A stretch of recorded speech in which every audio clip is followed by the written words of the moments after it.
कहते महाराज भगवान होकर के शिकार करते थे।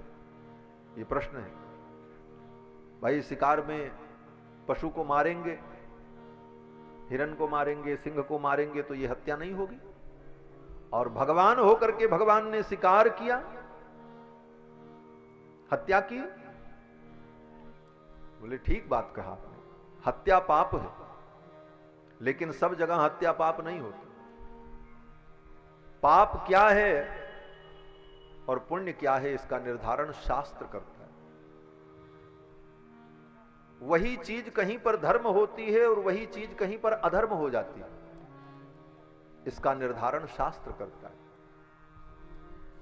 किसी के पेट में चक्कू मारना पाप है, लेकिन पेट का ऑपरेशन करते समय डॉक्टर भी चक्कू मारता है तो वो पाप नहीं होता, वो पुण्य होता है। निर्धारण करो। कहने का तात्पर्य कि कौन सी क्रिया कहां पर पाप होती है और कहां पर पुण्य होती है, इसका निर्धारण हमारी बुद्धि का विषय नहीं है, ये शास्त्र का विषय है। शास्त्र जहां पर कहेगा ये धर्म है तो वो धर्म है, शास्त्र कहेगा यहां पर ये अधर्म है तो अधर्म है। गाली देना पाप है, किसी को गाली दो पाप लगेगा, लेकिन जब बेटवा बियाह हो तो दुल्हा के घर भर के जितनी मेहरारू हैं सब मिलकर गरियाती हैं। ब्याह होता तो दूल्हे को गाली सुनाती कि नहीं, माताएं खूब गाती, जादू बात तोहरे घर नवामा, यह गरिया गाती है ना। राजा गए जंगल मझार गए, खेले शिकार निकर परी तलवार, फिर वहां खूब भई मार। राजा छक्का गए छूट, रथ के चक्का गए टूट। भरत लाल के अम्मा कहावे, अंगुली के बल रथ के चक्का चलावे, वाही समर मैदन मामा जादू बात। तो दुल्हा को गाली सुनाती है, लेकिन वो गाली भी वहां पुण्य हो जाता है, वो पुण्य है, वो धर्म है। लेकिन अन्यत्र किसी को गाली दे दो बोले पाप हो जाएगा। तो पुण्य पाप की परिभाषा हमारी बुद्धि का विषय नहीं है, हमारे तर्क का विषय नहीं है, हमारी मान्यता का विषय नहीं, वो शास्त्र का विषय है। शास्त्र जहां पर कहेगा जो चीज वो धर्म है, और शास्त्र कहता है कि क्षत्रिय शिकार करने जाए, क्षत्रिय का धर्म है, और क्षत्रिय अगर शिकार करता है तो उसे पाप नहीं लगता है। इसीलिए राम जी ने भी शिकार किया है, उनके लिए वो पाप नहीं है, वो धर्म है। इसीलिए गोस्वामी जी ने वर्णन किया कि भगवान श्री राम जब शिकार खेलने जाते हैं तो पावन मृग मारहि जिय जानी, पावन मृग मारहि जिय जानी, पावन मृग मारहि जिय जानी। दिन प्रतिदिन पही देखावहि आनी, दिन प्रतिदिन पही देखावहि आनी, दिन प्रतिदिन पही देखावहि आनी, दिन प्रतिदिन पही देखावहि आनी। पावन मृग मारहि जिय जानी, पावन मृग मारहि जिय जानी, पावन मृग मारहि। पावन मृग मारहि। बोले महाराज किसी की हत्या करना ये पवित्र है? गोस्वामी जी कहते हैं पावन मृग मारहि। राम जी जो मृग को मार रहे हैं ये पवित्र कर्म कर रहे हैं, और पवित्र मृग को मार रहे हैं। क्यों? बोले शास्त्र ने अनुमति दी है। शास्त्र जो कहे उसको चुपचाप आंख बंद करके मान लेने में ही भलाई। शास्त्र जहां पर जो कहता है उसका पालन करना यही धर्म है। शास्त्र में ऐसा क्यों लिखा है? लोग कहते हैं महाराज ये पंडित ही लोग शास्त्र बनाए रहे, कुल अपने हिसाब से बनाए लिए हैं। यहो बतिया कहते हैं, आप जो सोचें वो हम पहले सोच के बता देंगे, उसका भी उत्तर हम दे देंगे। लोग कहते हैं महाराज पंडितों ने ये सब बनाया और सब ऐसा ऐसा अपने अपने हिसाब से लिख लिया। ये बात तो ठीक है, लिखा तो पंडितों ने, ऋषि मुनियों ने, ब्राह्मणों ने, लेकिन ये तो मानना ही पड़ेगा कि वास्तव में वो इतने बड़े बुद्धिमान थे कि उतना बड़ा बुद्धिमान समाज में कोई नहीं था, और आज तक कोई नहीं लिख पाया। क्यों नहीं लिख पाया? अगर किसी के पास वो बुद्धि और ज्ञान होता तो वो भी लिख देता, उसकी भी बात लोग मानते। क्यों नहीं माने? कारण कि यथार्थ में ब्राह्मण विद्वान थे, शास्त्रज्ञ थे, धर्म के वेत्ता थे, और भगवान की महती कृपा उनके ऊपर थी कि उन्होंने ऐसे ऐसे शास्त्रों को प्रकट किया, धर्म के शास्त्रों को, जिन शास्त्रों का आचरण करके समाज का कल्याण हुआ। और रही बात धर्म को बचाने की, तो आज भी जो वेद शास्त्र पुराण बचा हुआ है वो ब्राह्मणों की कृपा से ही बचा हुआ। ये मैं किसी की प्रशंसा नहीं कर रहा हूं, सच्चाई सच्चाई होती है। आज भी वेद शास्त्र पुराण रामायण गीता भागवत अगर सुरक्षित है, इसको पढ़ने पढ़ाने वाले विद्यमान हैं, तो उसका मूल कारण ब्राह्मण है, जिन्होंने अपनी सुख सुविधाओं का त्याग किया,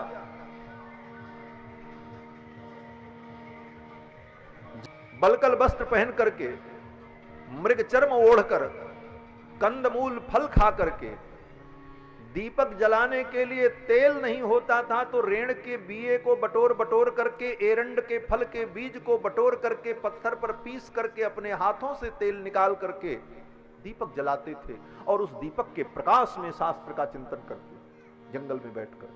तब इन धर्म ग्रंथों को लिखा है, तब ये धर्म ग्रंथ बचे हैं।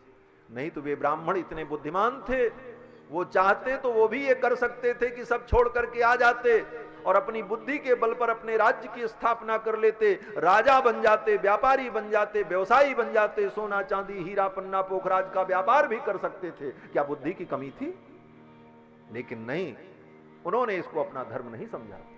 उन्होंने धर्म की रक्षा को, वेद शास्त्र के चिंतन को ही अपना कर्तव्य समझा। समाज के कल्याण के लिए स्वयं दुख प्राप्त किया, कंदमूल फल खाया, बच्चे भूखों रहते थे, भीख मांग करके काम चल जाता था, लेकिन कभी सुख सुविधाओं के पीछे नहीं भागे, केवल कल्याण का सृजन किया, समाज के कल्याण के लिए चिंतन किया। तब आज ये रामायण गीता भागवत बची है, नहीं किसी दूसरे के भरोसे नहीं बची है। आज भले लोग कुछ भी कह लें, लेकिन सनातन धर्म का अस्तित्व आज भी सुरक्षित है तो ब्राह्मणों के कारण। ये तो सतयुग त्रेता की बात मैं कर रहा हूं। इस कलयुग की बात मैं बताऊं तो आपको भी सुनकर के आश्चर्य होगा। आज लोग सम्राट अशोक को महान कहते महान सम्राट अशोक, जिसने बौद्ध धर्म स्वीकार कर लिया था। उस अशोक की लाट का चिन्ह आज भी भारत सरकार का राजकीय चिन्ह है, वो 4 मुख का शेर। सम्राट अशोक का इतिहास क्या था? सम्राट अशोक ने बौद्ध धर्म स्वीकार कर लिया, और बौद्ध धर्म स्वीकार करने के बाद बौद्धों ने सम्राट अशोक से कहा कि आप अपने राज्य में वेद पुराण के पाठ पठन की पढ़ाई को बंद करा दो, क्योंकि बौद्ध सबसे बड़े सनातन धर्म के द्रोही थे। और ये बात आप नोट कर लें, हिंदू सनातन धर्म का सबसे बड़ा अगर कोई शत्रु है तो वो बौद्ध ही है, क्योंकि बौद्धों के धर्म ग्रंथ में केवल हमारे रामकृष्ण को गालियां दी गई हैं। मैंने देखा है, पढ़ा है। उनके जितने जातक ग्रंथ हैं, उन जातक ग्रंथों को आप पढ़ो, त्रिपिटक पढ़ो, धम्मपद पढ़ो, सब ग्रंथों में केवल हमारे सनातन धर्म के विपरीत बातें लिखी गई, क्योंकि उस धर्म की उत्पत्ति ही हमारे विरोध में हुई। तो बौद्धों ने सम्राट अशोक से यही कहा कि अब तो आपका शासन काल है, आपने बौद्ध धर्म स्वीकार कर लिया है, तो बौद्ध धर्म का विस्तार तब होगा जब ब्राह्मणों को नष्ट किया जाए। क्योंकि जब तक ब्राह्मण लोग वेद पढ़ेंगे, पुराण रहेगा, राम कथा होगी, कृष्ण कथा होगी, वेद का पठन पाठन होगा, तो बौद्ध धर्म का विस्तार नहीं हो सकता। तो बौद्धों के कहने पर सम्राट अशोक ने जो कदम किया है, उस सच्चे इतिहास को आज पढ़ाया नहीं जाता। सम्राट अशोक ने वेद पढ़ने वाले ब्राह्मणों को मरवा दिया महाराज। जिस कोल्हू में तेल पेरा जाता था, उसी कोल्हू में ब्राह्मणों को, वेद पढ़ने वाले ब्राह्मणों को उनका सिर डाल करके पेर दिया जाता था। सम्राट अशोक के काल में बौद्धों ने जो आतंक किया था, उस समय ब्राह्मण लोग अपना घर छोड़कर, गांव छोड़कर के, जंगल में जाकर के किस प्रकार से वेद को बचाए हैं, किस प्रकार से इन धर्म ग्रंथों को बचाया है। हम उनके जन्म जन्म ऋणी रहेंगे महाराज, उनके ऋण से हम ऋण नहीं हो सकते जिन्होंने वो तप किया है। आज लोग भले गाली दें उनको, कुछ भी कहें, लेकिन बौद्धों के काल में कितना कष्ट सह करके ब्राह्मणों ने इस धर्म को, वेद की ऋचाओं को बचाया। तब के जमाने में न छापे खाने थे, न इतनी पुस्तकें हुआ करती थी, लेकिन पढ़ के याद करके अपने बच्चों को सिखा करके, फिर अपने नाती पोतों को सिखा करके इस धर्म ग्रंथ को, इन ग्रंथों को आज तक सुरक्षित रखा। महाराज, इसके बाद भी सम्राट अशोक के बाद जब मुगलों का काल आया, मुगल काल में भी बहुत आतंक हुए, कितने धर्म ग्रंथ जलाए गए, लाइब्रेरियां जलाई गई, क्या क्या हुआ सब इतिहास आपको मालूम है। फिर भी किस प्रकार से इन धर्म ग्रंथों को ऋषि मुनियों ने, हमारे पूर्वजों ने बचाया, तब आज हमारे आपके बीच में ये धर्म ग्रंथ सुरक्षित, अन्यथा सब नष्ट हो गए। तो बंधुओं, धर्मशास्त्र में जो लिखा है, ब्राह्मणों ने अपने स्वार्थ के लिए नहीं लिखा है। लोग कहते हैं महाराज सब अपने अपने मन की बात लिख ली। अगर अपने मन की बात लिखनी होती तो ब्राह्मण ये भी लिख सकता था पोथी में, रामायण में, गीता भागवत में, कि जितना धन है सब ब्राह्मण का है, राज ब्राह्मण करेगा, व्यापार ब्राह्मण करेगा। लेकिन ब्राह्मण ने अपने लिए क्या लिखा? कुछ नहीं लिखा। ब्राह्मण ने तो यही लिखा कि ब्राह्मण का कर्तव्य है कि वो दीनहीन बनकर के रहे, पढ़े पढ़ावे, अध्ययन करे, अध्यापन करे, और समाज उसको जो दे दे उसी को खा करके वो जीवित रहे। ब्राह्मण ने अपने लिए कुछ नहीं किया। फिर भी आज लोग अपने को बुद्धिमान और तथा कथित समाज के चिंतक मान करके जो ब्राह्मणों के उस धर्म की आलोचना करते हैं, वो ईश्वर की दृष्टि में अपराधी गिने जाएंगे निश्चित रूप से। बंधुओं,